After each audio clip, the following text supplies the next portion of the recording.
Spider-Man Homecoming is now in theaters, and I'm going to talk spoilers with you guys. Where are my sleeves? Good question. I just really wanted to share with you guys how truly white and pale I am. It's something I've been holding back for a long time.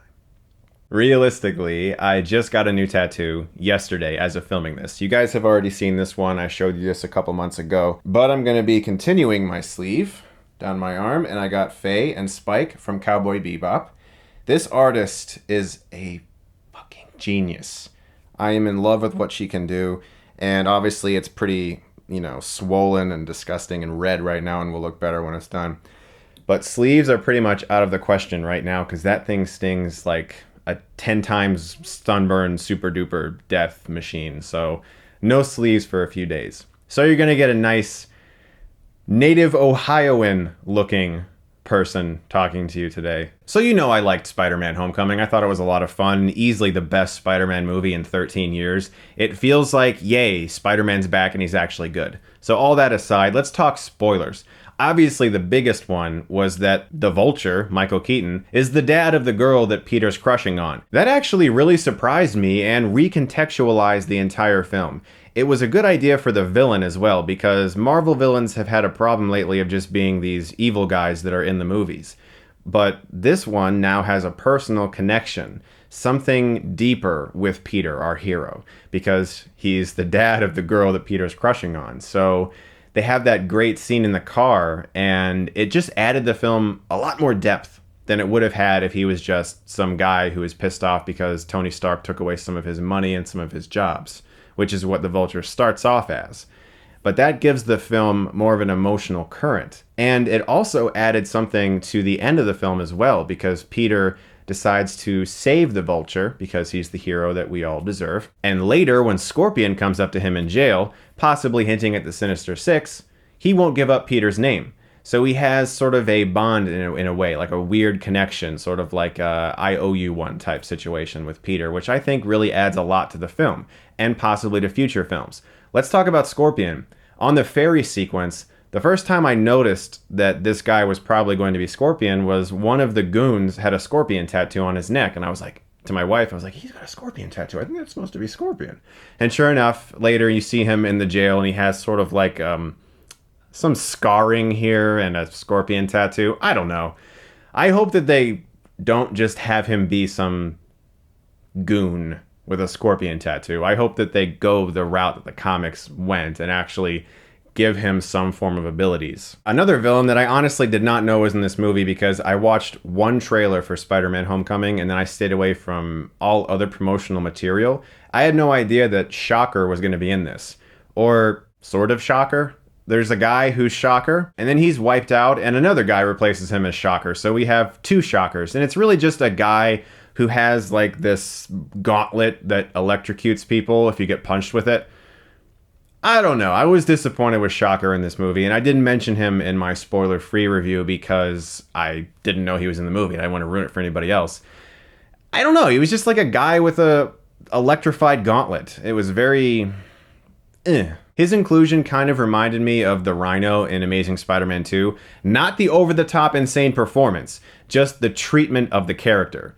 Just sort of in and out, gone, like a quick little gust of wind, and then you forget about him almost instantly. Another major spoiler is that Peter's classmate, played by Zendaya, at the end of the film, she's like, oh, by the way, my name's MJ. It was sort of like in Dark Knight Rises when Joseph Gordon-Levitt, spoilers, if you haven't seen Dark Knight Rises, is taking the form from that lady, and she's like, you should use your legal name. I like that. Robin. And I was like, oh. And they did it again with MJ, and that's basically the same reaction I had. Oh. I have no problem with a Mary Jane that isn't white, that doesn't have red hair. I honestly don't care. If they had gone the Miles Morales route with Spider-Man, I would have been fine with that too. That doesn't bother me. I like the comics. I like all different types of incarnations of these characters. I just didn't really find her character all that interesting. She kind of acted strange and dopey, like she was in detention saying, I'm just here to draw people who look sad. It's like, what? But at the central relationship of Peter and MJ in the comics, it's really the quirkiness that they have with each other, the play back and forth that makes those characters so much fun. And I can see the seeds planted for that to really blossom in future movies. So I really don't have a problem with it. I was just like, oh, she's MJ. Okay, it's whatever. It wasn't like something where I was like, oh, that's so great. Wow. It was just kind of like, oh, okay, she's MJ. There's also something with Homecoming that I'm a little unclear on, because as I watched it, it seemed like they were not including that Spider-Man has Spidey sense.